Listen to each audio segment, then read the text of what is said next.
Sudah dipecat dari Polri, Ferdy Sambo tak lagi di Patsus dipindahkan ke Rutan Makobrimob. Namun sebelum kita lanjut, mohon luangkan jari Anda untuk menekan tombol like, komen, dan subscribe, agar kami makin bersemangat menyajikan berita-berita menarik setiap harinya. Mabes Polri tegas menolak banding dari Ferdy Sambo terkait putusan pemberhentian tidak dengan hormat, PTDH, yang dikeluarkan Komisi Kode Etik Polri, KKEP. Putusan itu pun lantas berpengaruh terhadap lokasi penahanan dari dalang pelaku pembunuhan berencana terhadap Brigadir J tersebut. Kadif Humas Mabes Polri, Irjen Dedi Prasetyo mengatakan saat ini Ferdy Sambo tak lagi ditahan di tempat khusus Patsus Makobrimob Kelapa II, Depok. Namun, Ferdy Sambo kini berada di rumah tahanan, Rutan Makobrimob Kelapa II, Kota Depok. Rutannya tetap Brimob tapi sudah bukan Patsus. Kalau Patsus itu karena kode etik, ungkap Dedi saat dikonfirmasi, Jakarta, Sabtu, tanggal 24 September tahun 2022. Dedi menjelaskan perpindahan lokasi penahanan Ferdy Sambo itu ditengarai pelaku yang telah dipecat dari instansi Polri. Ditambah, pihak KKEP telah tuntas menggelar sidang etik terhadap dalang pembunuhan berencana terhadap Brigadir J.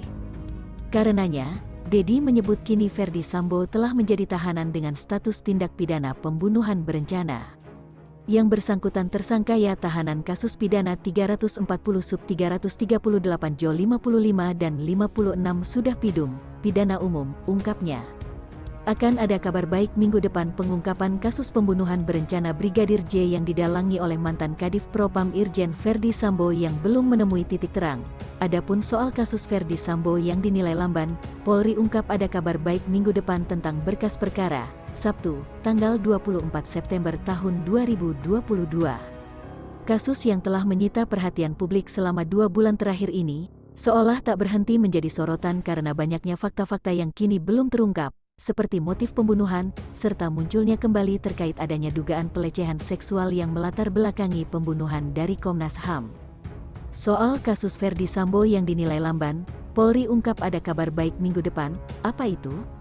Kepolisian Republik Indonesia, Polri, mengapresiasi kinerja tim jaksa yang meneliti berkas perkara pembunuhan Brigadir J atau Nofriansyah Yosua Huta Barat. Sampai saat ini, berkas kasus tersangka pembunuhan Brigadir J belum dinyatakan lengkap P21 oleh Kejaksaan Agung.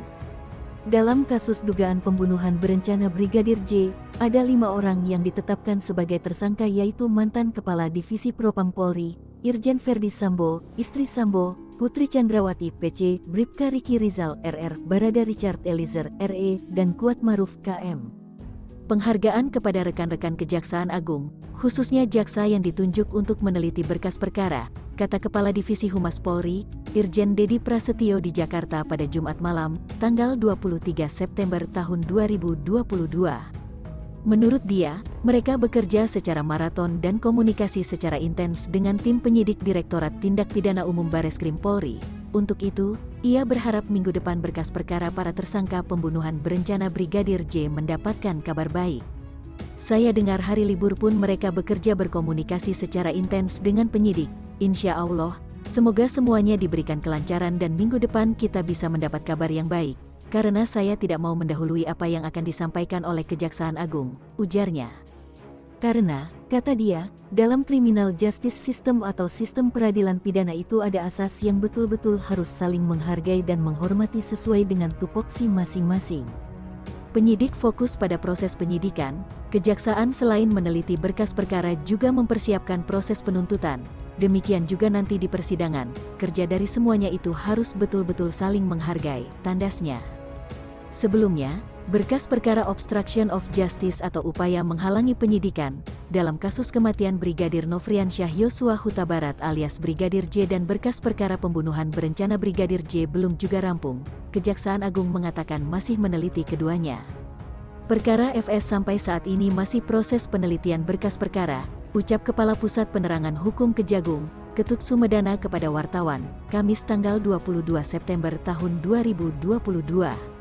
Ketut berharap kedua berkas kasus ini bisa segera dinyatakan lengkap atau P21. Hal itu agar segera masuk ke tahap 2 guna pelimpahan para tersangka dan barang bukti. Katanya, Jaksa Penuntut Umum (JPU) masih berkoordinasi soal penelitian berkas untuk mempersiapkan apabila perkara masuk ke persidangan. Perkara FS sampai saat ini masih proses penelitian berkas perkara, ucap Kepala Pusat Penerangan Hukum Kejagung, Ketut Sumedana kepada wartawan, Kamis tanggal 22 September tahun 2022. Mudah-mudahan ke depannya tidak ada pengembalian lagi, mudah-mudahan ya. Yang jelas teman penyidik dan penuntut umum sampai saat ini masih melakukan koordinasi secara intensif komunikasi bagaimana menyelesaikan perkara ini secara cepat dan baik ketika di pengadilan, kata dia. Untuk diketahui dalam kasus pembunuhan berencana Brigadir J, Bareskrim Polri telah menetapkan total 5 tersangka.